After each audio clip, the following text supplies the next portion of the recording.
Le pouvoir, c'est pas ce que vous croyez. C'est pas une question d'avoir le plus d'armes ou de crier le plus fort. Et si je vous disais que le vrai pouvoir, c'est l'équilibre?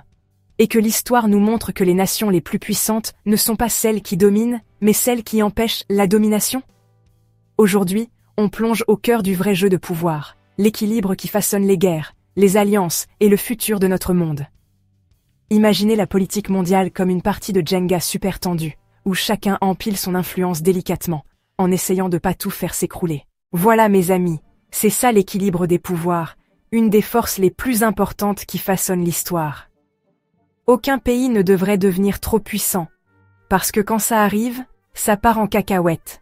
Les guerres éclatent, les alliances changent, et les cartes sont complètement redessinées. C'est comme ça depuis des siècles, du jeu incessant des alliances et des ruptures en Europe au XVIIIe et XIXe siècle, jusqu'à l'ego de Napoléon qui a forcé la Grande-Bretagne et ses alliés à réagir. Même après l'avoir enfin fait tomber, 2 fois, parce qu'apparemment la première fois ça n'a pas suffi, ils ont mis en place le Congrès de Vienne en 1815, un genre de projet de groupe diplomatique pour éviter qu'un pays ne s'empare à nouveau du continent. Avançons jusqu'à la Première Guerre mondiale. Et bon, l'équilibre n'était plus si équilibré. L'Europe était divisée en 2 grandes alliances.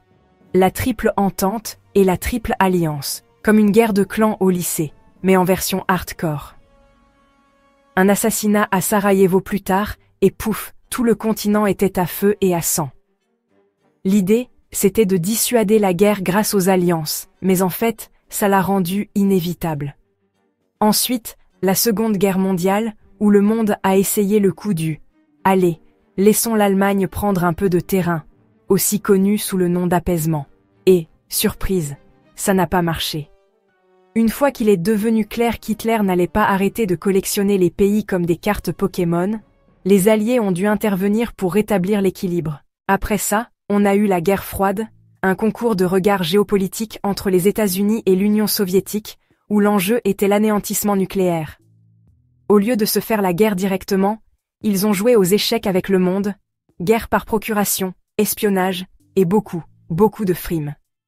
L'OTAN et le pacte de Varsovie étaient les 2 grandes alliances, chacune essayant de contrôler l'autre. Mais le vrai MVP de cette époque, la destruction mutuelle assurée, DMA, qui voulait dire en gros, si tu nous nukes, on te nuque en retour, et tout le monde est perdant. Terrifiant, mais efficace.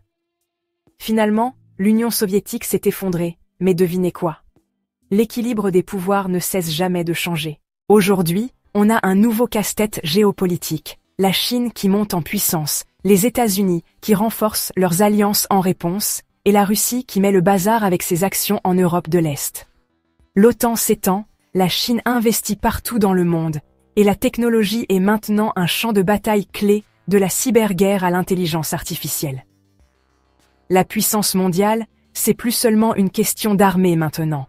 L'économie, le commerce et la technologie sont tout aussi importants. Des organisations comme les Nations Unies essaient de maintenir un semblant d'ordre, mais soyons honnêtes, la diplomatie ne fonctionne que quand tout le monde veut bien jouer le jeu. Le monde est maintenant un réseau complexe d'alliances, d'influences changeantes et de coups imprévisibles qui mettent tout sens dessus-dessous. Alors, à quoi ressemble le futur du pouvoir? Est-ce que des acteurs émergents comme l'Inde et le Brésil vont changer la donne? Est-ce que la technologie va remodeler la compétition entre les nations? Est-ce que le Jenga va enfin s'écrouler? Dites-moi ce que vous en pensez dans les commentaires. Si c'est pas déjà fait, abonnez-vous pour suivre le chaos, prenez soin de vous, prenez soin de vos proches, et on se retrouve bientôt pour une autre vidéo.